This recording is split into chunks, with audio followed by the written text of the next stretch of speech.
Dalam nama Bapa dan Putra dan Roh Kudus. Amin. Allah Bapa di surga, kami mengucap syukur dan terima kasih bahwa Putramu bersedia rela ikhlas untuk mengorbankan hidupnya, raganya, nyawanya, tubuhnya, supaya kami, anak-anak-Mu, selamat. Mengalami seperti yang Kau janjikan bagi kami semua yang beriman kepada Putramu dan kepada Engkau. Semoga korban Kristus ini sungguh berbuah bagi kami. Demi Kristus Tuhan dan pengantara kami. Amin. Saudaraku yang terkasih dalam Kristus, menjelang akhir dari masa Prapaskah, kita diajak untuk merenungkan satu aspek penting yang perlu kita sadari supaya kita bisa memahami makna dari iman kita. Apa yang dikatakan oleh Kayafas sebagai Imam Agung, inilah yang merupakan nubuatan akan karya penyelamatan Allah dalam diri Yesus. Kamu tidak tahu apa-apa, kamu tidak insaf, bahwa lebih berguna bagimu jika satu orang mati untuk bangsa kita daripada seluruh bangsa kita ini binasa. Satu orang mati demi bangsa daripada bangsa kita ini seluruhnya mati. Dalam bahasa yang Yesus wafat mati untuk mengumpulkan, menghimpunkan umat Allah yang tercerai-berai. Nah, saudaraku yang terkasih dalam Kristus, teologi yang mau dikembangkan di sini adalah teologi korban. Bagaimana cara Tuhan menyelamatkan, menebus, menghimpunkan bangsa yang tercerai-berai karena dosa menjadi satu lagi. Dalam bacaan pertama dari kitab Yeskiel, suatu nubuatan bahwa semua bangsa akan dijadikan satu. Bukan lagi dua, bukan lagi tiga, bukan lagi empat, tapi satu. Dalam iman akan Yesus Kristus sebagai penebus, penyelamat, pembebas segala ujung bumi, segala bangsa, segala yang kelihatan dan tidak kelihatan bersimpuh menyembah Tuhan yang dinyatakan oleh Yesus Kristus. Saudaraku yang terkasih dalam Kristus, begitulah cara Tuhan untuk menyelamatkan dan menebus dan melakukan karya-karya keselamatan bagi kita manusia. Nah, maka dalam masa Paskah ini, minggu depan kita Minggu Suci melihat aspek korban inilah. Jadi Tuhan menghendaki dan menginginkan seperti itu. Maka ketika Yesus berdoa dalam sakrat maut di Kalvari, ya Bapa, aku ingin secara pribadi, aku ingin piala ini berlalu daripadaku. Aku mau ini supaya tidak terjadi. Salib ini tidak terjadi, tapi kehendak-Mu lah yang terjadi. Mengapa Tuhan memakai cara korban seperti ini? Ini suatu misteri tentang dosa. Ya, sekali lagi, kaitannya korban berarti kaitannya dosa. Dosa itu mengikat, menghancurkan, merontokkan, mencerai-beraikan, bahasa yang sedemikian. Tapi Tuhan itu menyatukan dengan dirinya bersama Yesus. Caranya dengan berkorban, dengan penderitaan, dengan salib. Jadi itu saudaraku terkasih dalam Kristus. Jadi kita memasuki misteri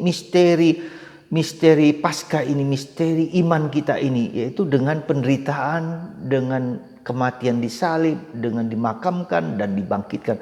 Satu paket ya, yang harus kita pahami lebih awal di sini.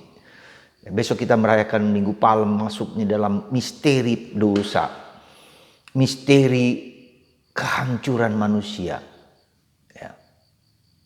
Dan Tuhan mau mengembalikan, memulihkan itu kembali. Jadi saudaraku yang terkasih dalam Kristus, dan itu seluruhnya dari apa yang dilakukan oleh Yesus, dilakukan oleh Bunda Maria, dilakukan oleh Santo Yosef, para kudus, siapa saja. Ya. Jadi kesediaan ketika keselamatan itu terjadi, pembaharuan itu terjadi, pemulihan itu terjadi ketika orang berkenan, bersedia seperti Yesus. Rela ikhlas berkorban untuk, bukan mungkin juga untuk dirinya sendiri, untuk kita sendiri juga. Saya mau berkorban supaya saya diselamatkan, dibebaskan ya, dari segala belenggu dosaku, tapi juga dengan itu saya juga mau menyelamatkan siapa? Dalam tanda petik ya, menyelamatkan ya. Ya, karena Yesus yang hanya satu-satunya penyelamat. Kita ikut serta dalam karya keselamatan Yesus. Keselamatan anggota keluarga kita, orang tua kita, ya, saudara-saudari kita, ya, gereja, umat Allah, kita mau menderita demi Yesus. Demi manusia, demi orang lain, demi kecintaan kita supaya orang-orang yang kita anggap siapa saja, sekali lagi, mungkin Anda mau berkorban untuk suami Anda, untuk istri Anda, untuk anak-anak Anda, untuk orang di sekitar Anda, untuk gereja, untuk karya misi. Jadi aspek korban ini yang di zaman sekarang ini kurang mendapatkan suatu perhatian, suatu penekanan juga ya. Sebelumnya memang ditekankan aspek korban sebelum Vatikan kedua, aspek korban altar, korban Tuhan yang berkorban untuk menyerahkan. Mungkin kita harus sekarang ini menyadari kembali. Jadi kita angkat kembali seluruh aspek-aspek ini, aspek korban, tapi aspek syukur, aspek pemberian diri. Jadi pemberian diri kita, pekorban. Maka saya selalu mengajak Anda untuk bagi Anda yang sedang mengalami penderitaan, mengalami salib, mengalami problem, entah keluarga, entah relasi, apapun juga, sebesar apapun, sesulit apapun. Pertanyaan saya atau pertanyaan kita bersama, dan ini bukannya gampang, maukah Anda berkorban? Untuk diri Anda sendiri, untuk keluarga Anda, untuk suami, untuk istri, untuk anak-anak, untuk gereja, supaya mengembalikan kita ke dalam kebersatuan dengan Tuhan. Ya. Kebersatuan dalam keluarga, kebersatuan di dalam seluruh rencana kehendak Allah yang telah dihancur leburkan oleh kuasa kegelapan. Saya memberikan satu contoh kecil misalnya. Katakanlah pendiri bangsa kita ini, Soekarno. Ketika Super Semar, surat perintah 11 Maret. Dan itu kan sebetulnya suatu bentuk dalam tanda petik kudeta yang sampai sekarang. Ya. Yang menjadi misteri dari pengalian kekuasaan. Soekarno bisa saja mengatakan angkatan perang untuk melawan itu, untuk menghancurkan itu. Tapi dia tidak melakukan. Aku tidak ingin bangsa ini hancur lebur. Biarkan aku mati supaya bangsa ini tumbuh berkembang. Luar biasa menurut saya. Padahal dia adalah panglima besar, ya, presiden yang berkuasa atas segala sesuatu. Tapi dia tidak melakukan itu. Hanya demi kebersatuan Indonesia. Kesatuan Indonesia menjadi obsesi, menjadi misi, visi Presiden Soekarno. Ya, dan ini yang harus kita pertahankan sungguh-sungguh. Ya, dengan Bhinneka Tunggal Ika, meskipun kita berbeda agama, suku, ras, bahasa dan seterusnya, tapi ini satu. Ini luar biasa. Ini satu contoh secara duniawi. Ya. Jadi orang yang mau berkorban, menjadi negarawan. Dan ini yang dibutuhkan oleh bangsa kita sekarang. Siapa yang bersikap demikian? Itu yang pertama. Yang kedua, kita lihat di dalam perjanjian lama. Yakub, ya, anaknya yang nomor 11, Yusuf. Yang mempunyai mimpi, ya, yang diberikan Tuhan kepadanya. Bahwa semua saudara-saudaranya akan bertekuk lutut di bawah kakinya. Akan menyembah dia sebagai bintang. Dan saudaranya tidak suka, tidak senang. Nah, iblis mulai masuk di sini. Saudaranya si Yusuf mau dibunuh, ya, Tapi tidak jadi, tapi dibuang, dimasukkan dalam sumur, lalu dibuang, dijual kepada bangsa asing, kepada orang Mesir, kepada panglima dari orang tinggi dari Raja Firaun.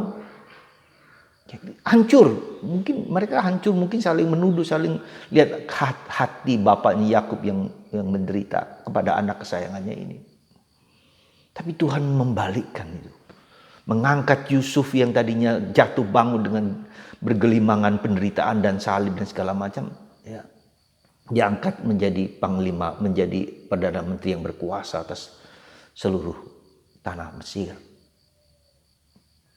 Lalu mereka berdamai, ya, saling memaafkan, saling mengampuni, meski tidak mudah bagi Yusuf. Lalu terjadi kebersatuan kembali di antara saudara-saudaranya Yusuf. Saudara, seringkali iblis itu mau menghancurkan kita, keluarga kita, atau siapapun juga, memulihkan kita. Maka kita mohon kepada Tuhan pemulihan keluarga kita, siapa saja. Dengan aku berkorban, dengan banyak berdoa, dengan mendoakan, dengan berpuasa, bermati raga, ya, memaafkan, mengambil beban dosa dari saudara-saudara kita, orang-orang kita, yang mendoakan siapa yang sudah mati, mungkin orang tua kita, yang nenek moyang kita, seluruh diri kita. Ya. Yesus yang menyelamatkan, maka kita mohon supaya Yesus mengampuni, memutuskan benang-benang kejahatan yang mengikat itu. Saudara, mari Anda mau berkorban tidak untuk keluarga Anda, untuk diri Anda, untuk siapapun. Jadilah lilin yang bernyala. Habis demi Tuhan, demi Anda sendiri, demi keluarga, pemulihan keluarga, pemulihan bangsa, pemulihan gereja. Kita berdoa untuk bukan hanya diriku sendiri, bukan hanya keluargaku, tapi untuk gereja, untuk bangsa, untuk negara, untuk seluruh umat manusia bahkan. Dan itu dilakukan oleh Yesus dalam altar. Maka kita setiap kali merayakan Ekaristi, kita merayakan korban Kristus untuk keselamatanku, keselamatan keluargaku, keselamatan gereja, keselamatan dunia. Semoga Anda dan saya di awal memasuki masa Minggu Suci ini menyadari aspek keluarga. Maukah aku berkorban?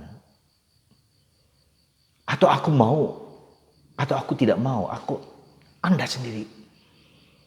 Untuk siapa? Untuk orang di sekitar Anda, untuk orang-orang berdosa, untuk siapa saja. Dengan kita mati terhadap diri kita sendiri. Mengorbankan waktu, tenaga. Ya, kita bangun bisa pagi-pagi hari, kita berdoa rosario, kita berdoa apa saja untuk persembahkan ke dalam hati kudus Yesus yang berada di belakang saya ini. Semoga Anda semua mengalami, merasakan panggilan itu dalam hidup Anda masing-masing.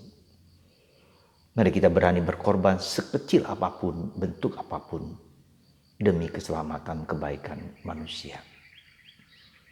Semoga kesadaran ini tumbuh dalam hidup Anda. Berkat Tuhan atas Anda sendiri, keluarga Anda, suami, istri, anak-anak, cucu, cicit, dan siapa saja. Dalam nama Bapa dan Putra dan Roh Kudus. Amin.